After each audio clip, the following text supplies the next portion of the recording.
Mesdames et messieurs, bonsoir et soyez les bienvenus pour cette nouvelle édition de votre journal de 22 heures. Au sommaire de l'actualité. À la une de l'actualité nationale, le président de la République, son Excellence Ismaël Merguel, a reçu le chef du commandement des États-Unis pour l'Afrique.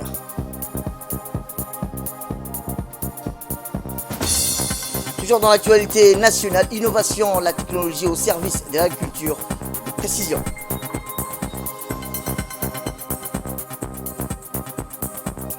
Et enfin, dans l'actualité internationale, le pays vit ses pires inondations. Un tiers du territoire englouti au Pakistan. C'était les titres. Merci si vous nous rejoignez. Eh bien, je vous le dis dans le titre, le président de la République, son Excellence Ismaël Merguel, a reçu aujourd'hui, en fin de matinée, au Palais de la République, le nouveau chef du commandement des États-Unis pour l'Afrique, l'Africom, le général Michael Langley, à Djibouti, dans le cadre d'une tournée dans les pays de la région. Cette audience servit tout d'abord de cadre à une première prise de contact entre le président Guillet et le nouveau responsable en chef de l'Africom. Elle servit ensuite d'occasion propice à l'évocation des relations excellentes que les deux nations entretiennent dans tous les secteurs de coopération, notamment dans le domaine précis de la défense et de la sécurité. Le choix porte sur Djibouti pour abriter continuellement depuis 20 ans maintenant l'unique base américaine en Afrique et l'illustration parfaite des liens privilégiés entre les deux pays, les États-Unis, sur le plan militaire. La collaboration soutenue que les deux parties entretiennent autour du processus visant à accroître le niveau de pacification, de sécurisation et de stabilisation de la région, compte également au titre de partenariat stratégique liant les deux pays dans le domaine de la défense. Lors de sa visite, au président de la République, le général Michael Langley était accompagné d'une délégation militaire de haut rang de son pays. L'ambassadeur des États-Unis d'Amérique auprès de la République de Djibouti, M. Jonathan Pratt, a également pris part à cette audience. Côté djiboutien, on note la présence, outre le ministre des Affaires étrangères de la coopération internationale, M. Mohamed Ali Youssouf, le chef d'état-major général des forces armées djiboutiennes, le général d'armée Zakaria Cheikh Ibrahim, le chef d'état-major de la défense, le général Tahir Ali Mohamed et le chef de la sécurité nationale, M. Hassan Saïd Khairé, ont participé à cette rencontre.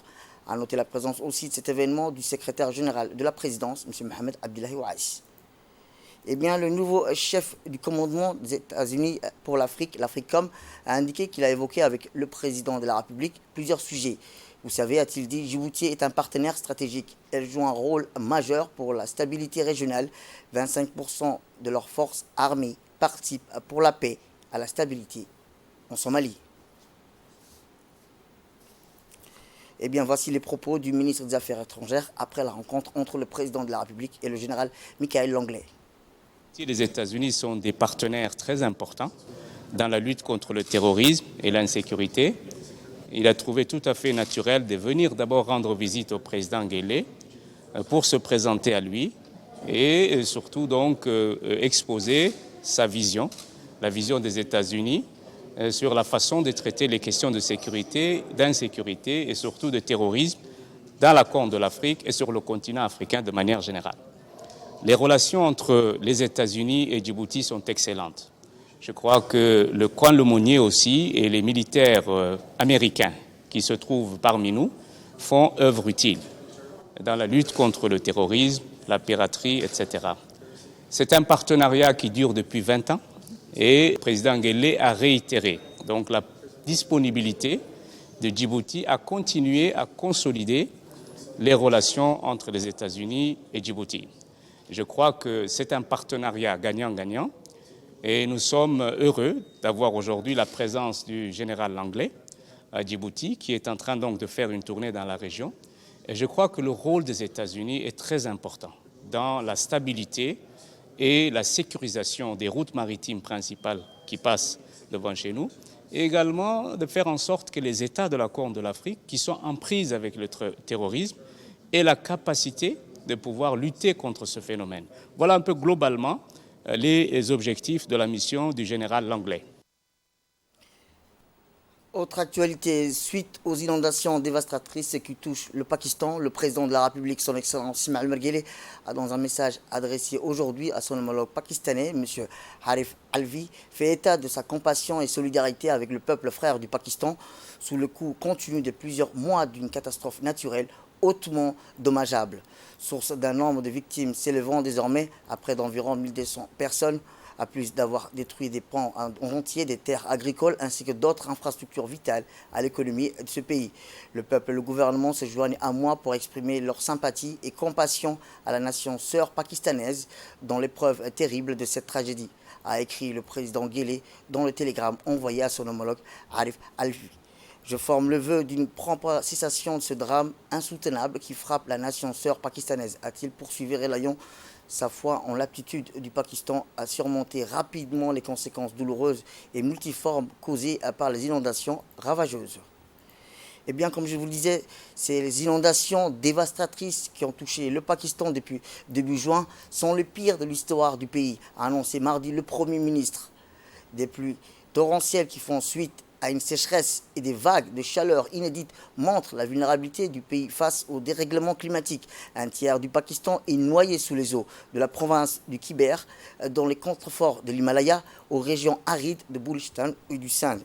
Dans le sud du pays, des pluies torrentielles ont fait déborder les fleuves et rivières, détruisant maisons, routes et ponts et forçant des milliers d'individus à fuir leur domicile. Selon les autorités, le dernier bilan daté 30 août était de 1136 personnes tuées depuis le début des moussons en juin et 33 millions affectés par ces moussons de pluie torrentielle. Retour à Djibouti où un incendie s'est déclaré cet après-midi dans un entrepôt à l'ancien port de Djibouti. Le feu a démarré dans un entrepôt où sont stockées des palettes d'huile de 5 litres. Aussitôt avertis, les éléments de la protection civile sont intervenus pour circonscrire le feu avant que l'incendie fasse des ravages. Fort heureusement, le feu n'a pas atteint les entrepôts. Aucune perte humaine n'est à déplorer. Les causes de cet incendie, qui est entièrement recouvert de fumée épaisse, la zone du port est inconnue. Mais une enquête a été ouverte pour déterminer les circonstances de cet incendie. Le directeur du port de Djibouti, Jama Ibrahim Darar, le commandant du port et autres officiers se sont rendus sur le lieu de l'incendie pour évaluer les dégâts.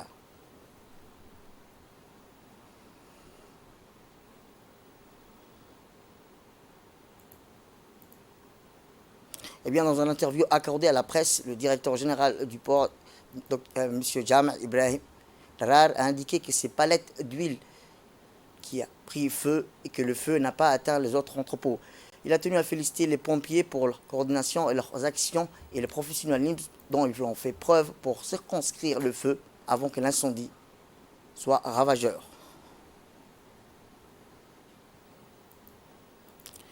Une nouveauté qui va sans nul doute ravir, mais surtout apporter une aide très précieuse aux agriculteurs. En effet, les nouvelles technologies dans les drones agricoles ou des drones ensemenceurs sont utilisés pour faciliter une tâche ardue auparavant exécutée manuellement et générer un gain de temps non négligeable.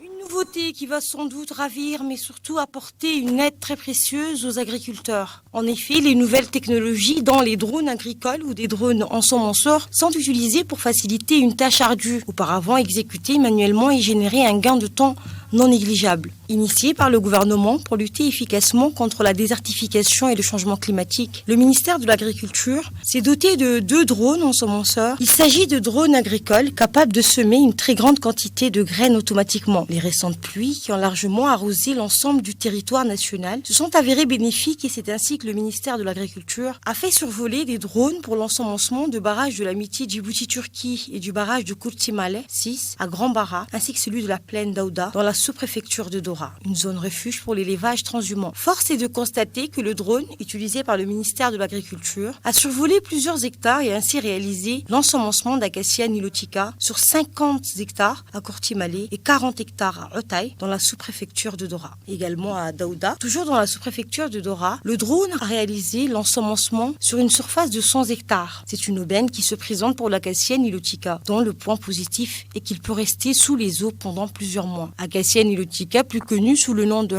Harmoko en Somalie et Hassalto en Afar. Donc c'est un projet du ministère de l'Agriculture, un projet phare.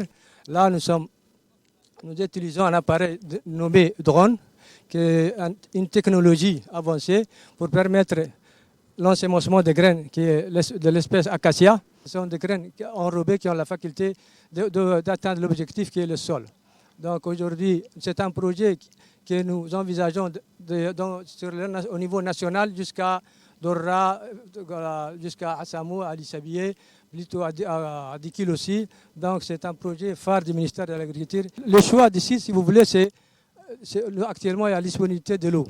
Il y a donc le sol qui est un peu fertile, donc c'est l'avantage du lieu, c'est ça. Donc pourquoi nous avons mis ces graines, et donc c'est pour avoir une gamme de plantations d'arbres et donc fourrager surtout pour les animaux. Au cours de ce reportage, nous avons rencontré des habitants de la localité de Otaï. Ces personnes ont anticipé les pluies en creusant des tranchées pour retenir l'eau des pluies récemment dans le but d'irriguer les plantations qui sont en cours. Toute cette verdure que vous voyez derrière moi, on l'a fait manuellement, bien sûr, avec l'aide du ministère de l'Agriculture qui nous a fourni des moyens matériels et des formations pour en arriver à ces résultats positifs. Je remercie premièrement les Tout-Puissants pour la pluie que nous avons reçue et puis le ministère de l'Agriculture pour l'assistance constante pour nous accompagner à cultiver nos terres à l'aide des nouvelles technologies. Aujourd'hui, les professionnels de la photographie, du cinéma ou du bâtiment ne sont plus les seuls à utiliser les nouvelles technologies au profit de leurs activités. Il faut noter que l'agriculture n'est pas en reste et ces outils s'ajoutent à une avancée considérable des nouvelles technologies dans le domaine de l'agriculture qui ne cesse de faire un pas vers l'avant pour le meilleur.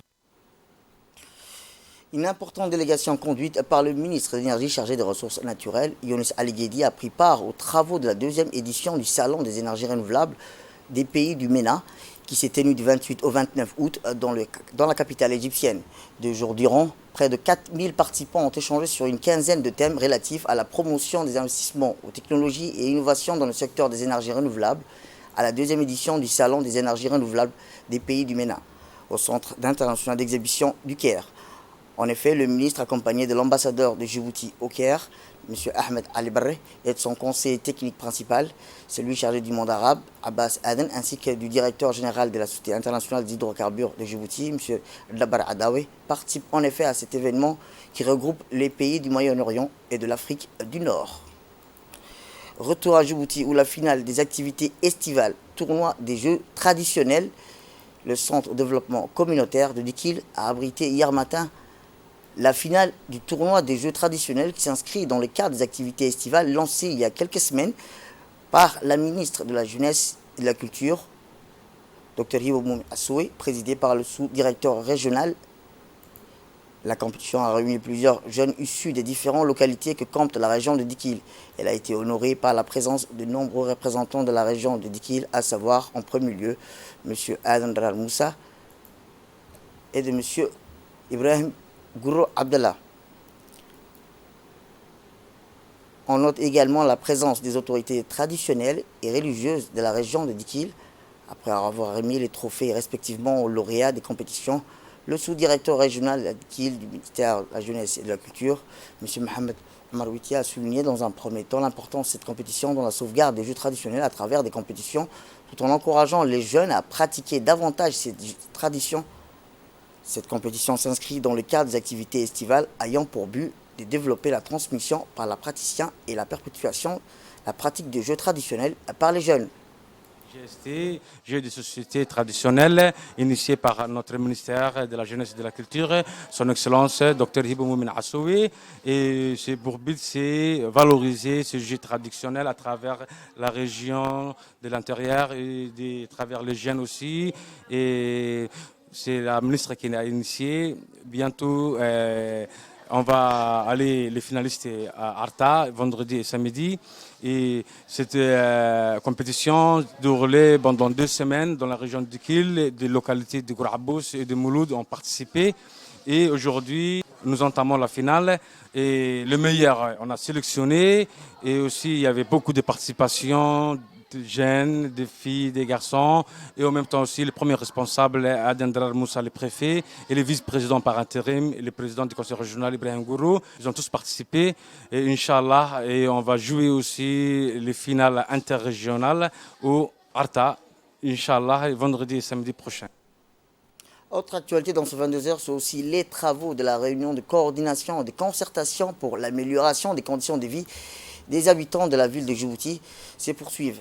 C'est ce matin dans la salle de réunion de l'hôtel de ville que les travaux de cette réunion de concertation étaient présidés par le maire de la ville de Djibouti, Saïd Daoud Mohamed, et ont permis de réunir également les acteurs de la vie de la population, notamment les élus locaux, les membres des conseils des quartiers, les responsables des secteurs associatifs. Outre les élus locaux, cette réunion de coordination a également réuni autour d'une même table des représentants des différents départements des services, à savoir l'OVD, l'ONEAD, la protection civile, l'ADR, la police nationale et la gendarmerie.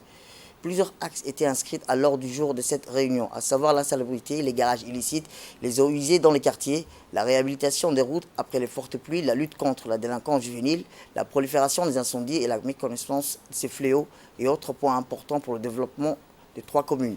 Au cours de cette réunion, le maire de la ville de Djibouti a vivement insisté pour que tous les services techniques mettent en œuvre leurs moyens sans relâche pour y apporter des suites plus adéquates au regard du besoin de la collectivité. Cette réunion de coordination et de concertation contribuera à mieux servir la communauté et à être à l'écoute de la population afin de favoriser un environnement sûr, propre, sain et durable. La sous-préfecture du 1er arrondissement, en collaboration avec la commune de Blaos, a organisé une importante réunion concernant la lutte contre les drogues dans les locaux de la sous-préfecture du 1er arrondissement. Cette réunion a été présidée par le sous-préfet du 1er arrondissement, M. Abdi Hassan, le président par intérim du commune de Blaos, Ali Adawa, l'honorable parlementaire de la circonscription du 1er arrondissement, les chefs des brigades de la police, mœurs, de la lutte contre le stupéfiant, les gendarmes, les élus locaux et les leaders des différents quartiers de la circonscription du 1er arrondissement. L'objectif de cette réunion consiste à lutter contre la consommation des produits de drogue chez les jeunes dans certains quartiers de la commune de Blaos. Et c'est clôturé avec la participation de chacun pour mettre à terme ces fléaux qui prennent de l'ampleur dans notre société. Notre équipe sur place a pu recueillir quelques réactions. Écoutons-les. Au 1er arrondissement, suite à la réunion qui s'est tenue dimanche dernier au 3e arrondissement, nous avons achevé cette réunion au niveau du 1er arrondissement. La commune de Blaos a adopté une politique visant à lutter contre la drogue. Tous avons décidé de mener la lutte et de combattre la drogue de façon unanime. Que ce soit les élus locaux, les conseils des quartiers, la société civile, tous nous sommes engagés à lutter contre la drogue. Et dans l'actualité internationale, le Pakistan, le pays, vit ses pires inondations. Comme je vous le disais, un tiers du territoire est englouti. Les inondations dévastatrices qui touchent le Pakistan depuis le début juin sont les pires de l'histoire, a annoncé mardi le Premier ministre Shehbaz Sharif. Et enfin, l'ancien président soviétique et dernier dirigeant de l'URSS, Mikhail Gorbatchev, est mort à l'âge de 91 ans après une longue maladie grave. L'hôpital clinique central du Kremlin a annoncé dans la soirée d'hier que le décès de Mikhail Gorbatchev, dernier dirigeant de l'URSS, à l'âge de 91 ans, après une longue maladie. Il devrait être enterré au cimetière de Novotchit, au Moscou, à côté de sa femme, décédée en 1999. C'est la fin de cette édition. Merci à vous de nous avoir suivis. Restez avec nous pour la suite de notre programme télévisé.